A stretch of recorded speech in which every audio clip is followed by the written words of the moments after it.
sometimes you win a lot more in a failure than you do in a win. The struggle is what makes things in life worth doing, and it's what makes things in life so influential on your life, is when you have to work hard and you have to get down and dirty in the dirt, you have to grind to be able to achieve the goal you want to achieve. Like, nothing feels better than doing that. I hate these moments. I really truly hate the struggling moments, but I like what it's helped me become. We came into Ojibwe Forest Rally feeling really good. Southern Ohio Forest Rally was good to us. We put on some speed. We weren't that far off from the rest of the limited two-wheel drive field, and we're driving a 50-year-old Dodge Colt. Honestly, just seeing everybody there, like getting to see the cars, but then all the spectators that come, and just seeing the love for the sport, and I guess hopefully inspiring people and, you know, younger generations to want to do this and to get out and try new things and just test your limits, test the boundaries of what you can do. I don't think any of these spectators are ready for the amount of sideways that's about to happen.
Note that said, do not hit the gazebo, and like that it was on the inside of the corner, and I saw it and I'm like, man, I don't remember this gazebo there at all.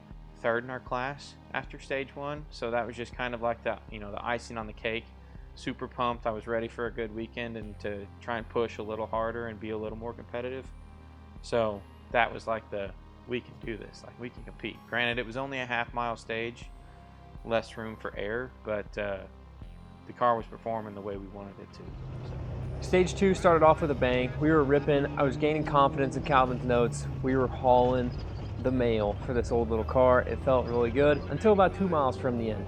Had a little splash of water come through my hood vent, sprayed all over the windshield.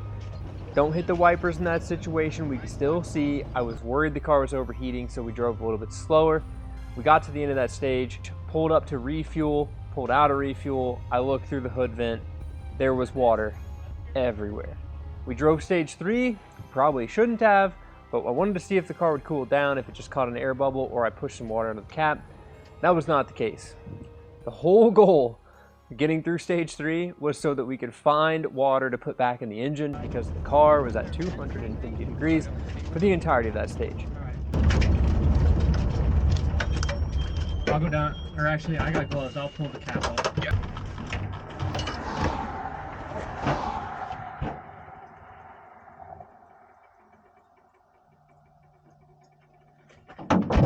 Probably not got any pressure.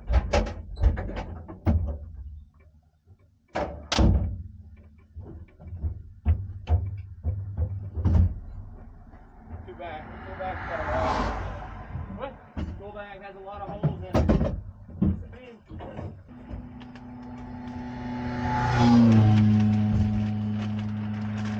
Here we go. We got a pig to top back.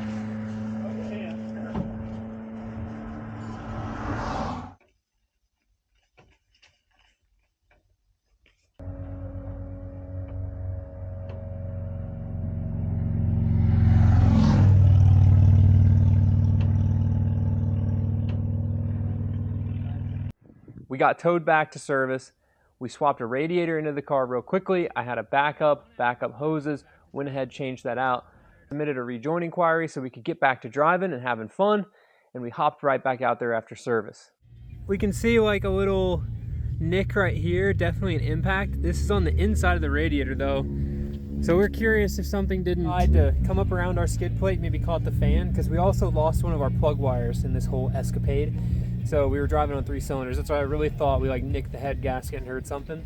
But fortunately, we got a spare, so we'll run this. And we even have a third spare, but it's bigger. So we'll have to do some modifications to put that one in, but no big deal. We'll run the small one. We're gonna return non-competitive, but that doesn't mean non-fun.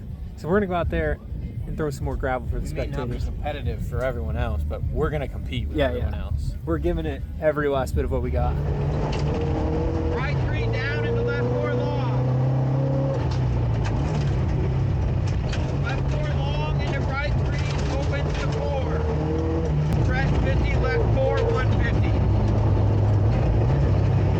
Left 4, 150, stay left 100, right 5. Is it? Hear it? Yeah.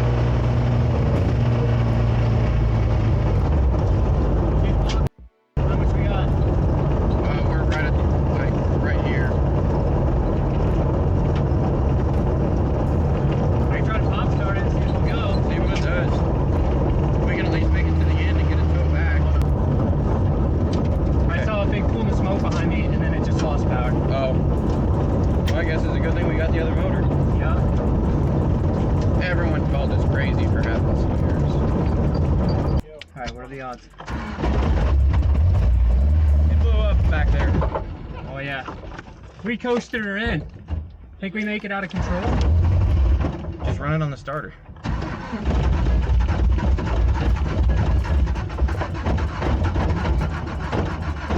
Can I push you out? I think you can push me. I'll push. Just push me.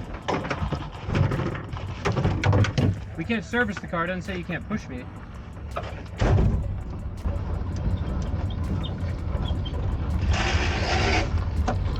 I honestly, dude, I wonder if it punctured the pan. They're out of oil. Let's see. Well, I would fire whoever the oil guy. Yeah, we can't. He's our driver. Yeah. And I remember looking down through the hood vent, and all I saw was oil, and it like popped through my head. I'm like, man, like we windowed the block. We have a spare engine. We'll pull the drain plug out of it, put it in, and in probably 30 minutes we'll have this thing running. Snowballed into the drain plug from the spare motor wasn't the right size. It was too small. So then I left, went to Park Rapids to the Walmart. Couldn't find anything as far as a drain plug. Got oil. I'm on my way back, and I told Eric, I didn't have any luck with a drain plug, but I got oil. And that was when he told me, he goes, well, he said, good news is we have a drain plug. The transmission drain plug's the same size. We ran the car Friday night for a good while, all the way up to temp. Everything was good. Nothing weird was happening. Oil temps holding steady, coolant temps holding steady. So we thought we were good for the morning. So we were ready to take off for the stages on Saturday. We literally made it 2 miles up the road. Oil temperature just started climbing, and then the car locked up. Motor shut off. We were done. The thing was dead in the water. Starter just clicked. It wouldn't start. I clutched in, threw it neutral. We whipped a U-turn, started coasting back down the hill towards service with our tail between our legs. We were defeated. So Saturday morning in the pits, all you heard was us making a ton of racket, trying to impress all the pro rally teams with our Harbor Freight tools. And ultimately, we used the tailgate or the 2x4 off the back of my pickup truck. We hoisted the old engine out. Yeah, they're running an hour behind, so. They're running an hour behind? Yeah. So we got another hour? Probably. Okay, yeah, let's put it back in. We grabbed the spare leftover parts engine. So keep in mind, this engine is not the healthiest. It is not a race engine. It is nothing fancy. It's just a stock 2-liter Dodge Colt engine. Okay. We grabbed that engine, stabbed it in the car, got it fired up. Took us about 2.5 hours. Fortunately, the rally was running behind, so we were on time. Submitted another rejoin request. They teched us, okay, change your engine, all looks good, check the box. We backed the thing out of our service stall, and the transmission started making the most atrocious noise ever, and the car stopped driving in any direction. We were just, wouldn't go. Engine running, we fixed that. Transmission, not moving the car back and forth. We've got a spare transmission, and there's still stages left that we could drive, so we're gonna change the transmission. So fortunately, our good friends from the Tabor race team, some of their crew members are just, the rally community is awesome. But these guys, we've just been chatting with them throughout our whole national series. And they had come over and lent us a hand with changing the engine, especially a big hand to change the transmission after they were so stoked we got the engine running and now transmission issue. So we get the transmission out, we stab the spare transmission in. Of course, the clutch on the stock engine was different from the clutch on the race 2-liter that came with our Safari spec vintage rally car that we bought. That's why the transmission didn't work. We got the spare transmission swapped in. I jump in the car, push the clutch pedal in, and I did not have a clutch. Getting the spare transmission swapped out, finding out that it was the input shaft, and I was super excited. I was like, heck yeah, we got another chance at this. And getting the transmission in and then going to push the clutch in, and the clutch did nothing. And so we're like, okay, is it hooked up? It was hooked up, and I'm sitting here thinking, man, like now we got to pull this transmission back out so we can put a throwout bearing in this because we forgot the throwout bearing. And fortunately, Eric said there's no chance. He's like, I'm not taking this car back apart just to put a throwout bearing in it. So we ended up running the last stage with no clutch, just starting it in gear and floating the gears. But that was just like we had gone and pushed and got the engine in, got the transmission swapped out, and then forgot just that one little detail. It was just kind of like a kick in the pants. It was like, man, that was super unavoidable, and we messed that up. But fortunately, It's a hybrid. It's a new class called hybrid. I love your style. Yeah, it's a hybrid. Did you guys get your radio back? I think they did. It's gonna be the best start you've ever seen because you're gonna hear our super rad starter.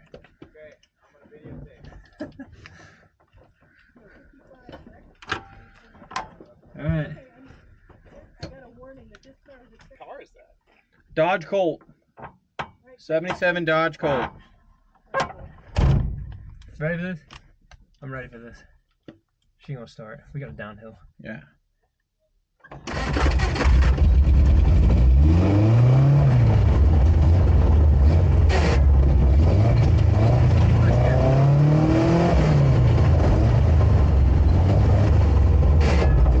There we go. There we go. I got third.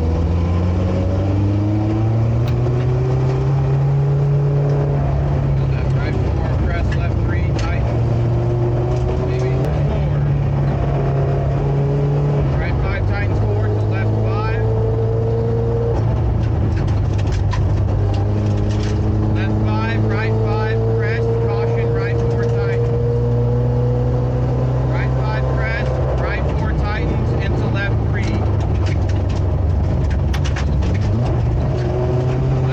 Left 3 over crest. Left 3 over crest to right 450. Right 450 to right 5. Right 5 and then left 3 over crest. Left 3 over crest to right 550. Right 550 to right 5.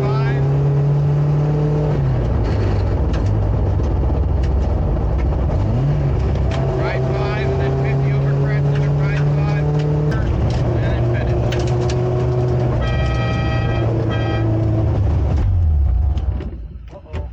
No, that was intentional. We don't have a throwout bearing, so we. You can if you want. I mean, yeah, if you want to, but. All right, we're going right, I believe. Okay. Yep, right on the 39. All right. So Thanks for all the help, fellas. highest horsepower starter you guys have ever seen right here. Oh, that is awesome. There we go. The finish here. We did. We missed you guys all weekend. We saw you guys steaming the other day. Yeah. You know, tell us about your whole experience getting here. Well, we exploded a radiator on the second real stage after the super special. Okay. Drove it through the next one with 270-degree coolant temps in a good old cast iron block. Found some water on a lake on the side of the road. Tried to fill it up, but the radiator was busted, so we got flat towed back. Then on the next spit out, we thought we were good.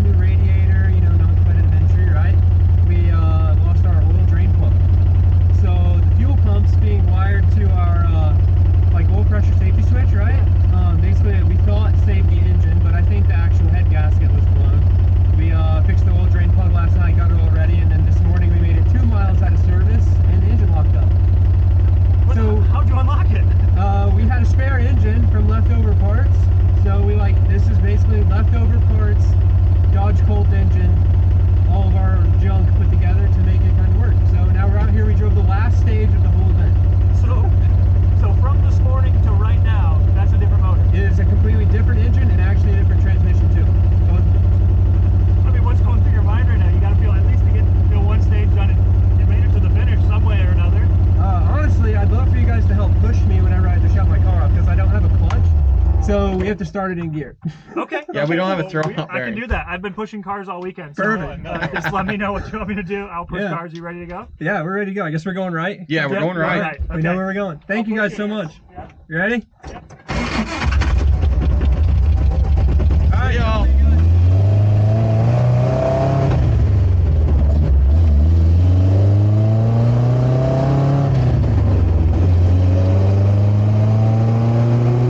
All right.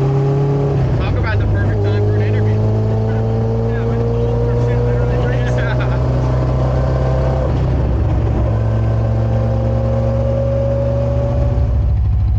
Hello. 1926 is the time right now. I gotta take a picture of one of these. There you go. First one all weekend. Here's car 17. We tried really hard. We touched a lot of them. Well, there you go. That's the important thing. Perfect. Thank you. Thank you. Good job. You at least finished. We it? finished. here. Yep. Come on, she'll start.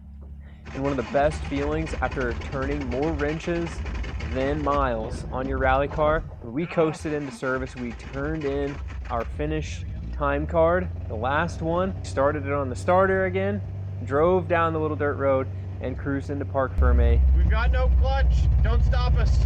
I can't stop until I park, so. All right. To sit next to all the other national rally cars that finished the event. And honestly, that was one of the best feelings that I've ever had in rally to date. If I gotta turn it off, I gotta change directions anyway, so.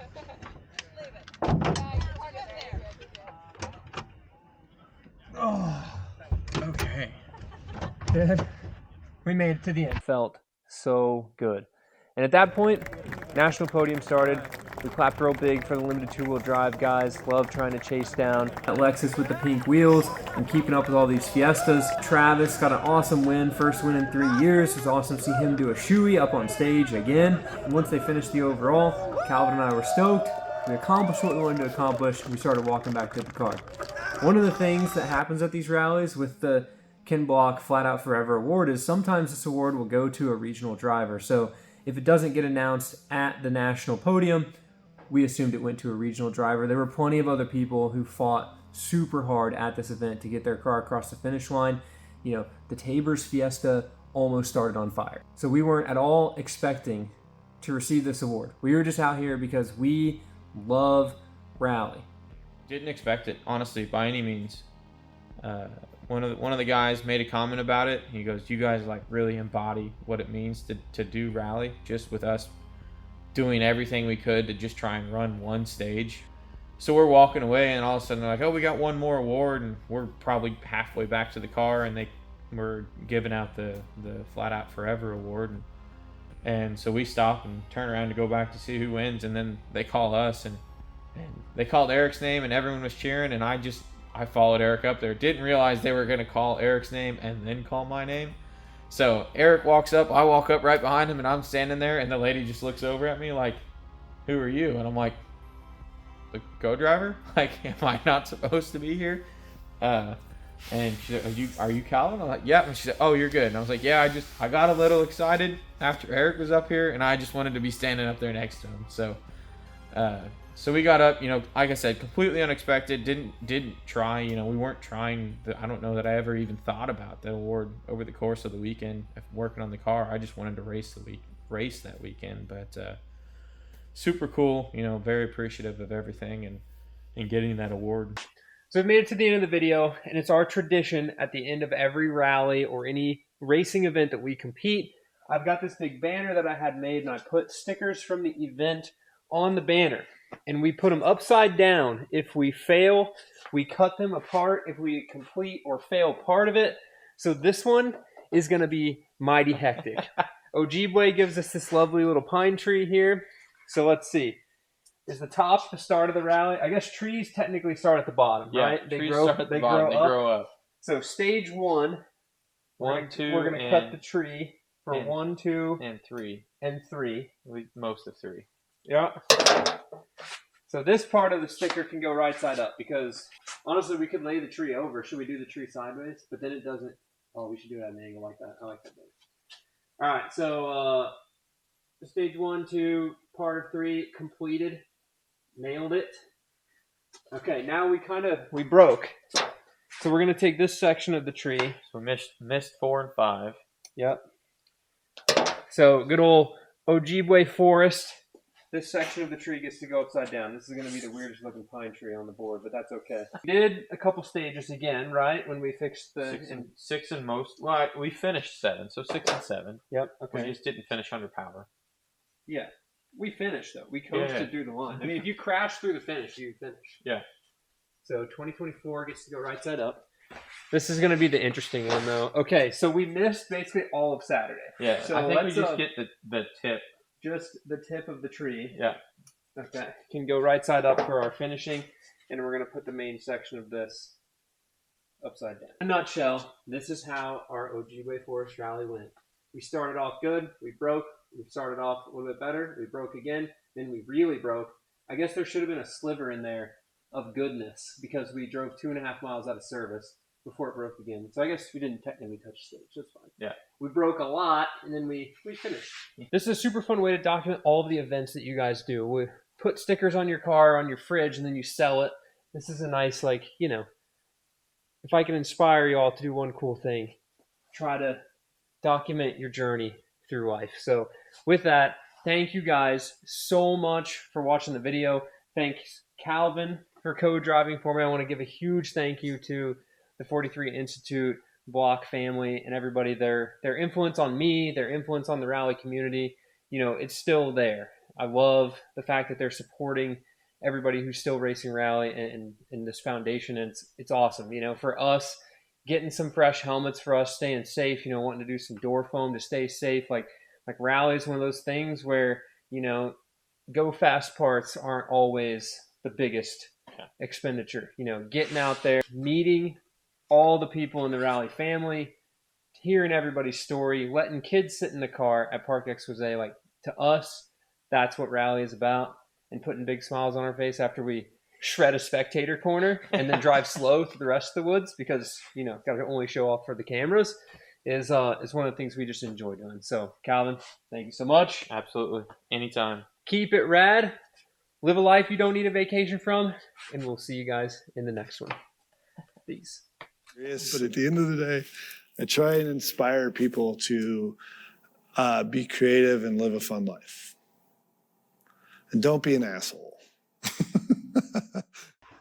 All right, Calvin, what day is it? Today is The day after the rally. The day after the rally. The day after we broke Everything. everything. Guess what's not in the car anymore? The 2-liter. Oh. There is now a Wankel rotary engine in there. We're ready to party now. How about that? So we're not messing around here at the Rad Ranch. Heck yeah. We're going to have to cut that firewall out a little bit so we can push that back further. Yes, there is some massaging required to make this fit for sure. The engine mount on this side has to go away. The firewall has to be chopped. The tunnel is a little bit narrow. At least like right there at the front. We need to raise the firewall up. The transmission sits lower definitely on the piston engine setup. So yeah, it'll be ready for Tennessee in 2 weeks. I promise.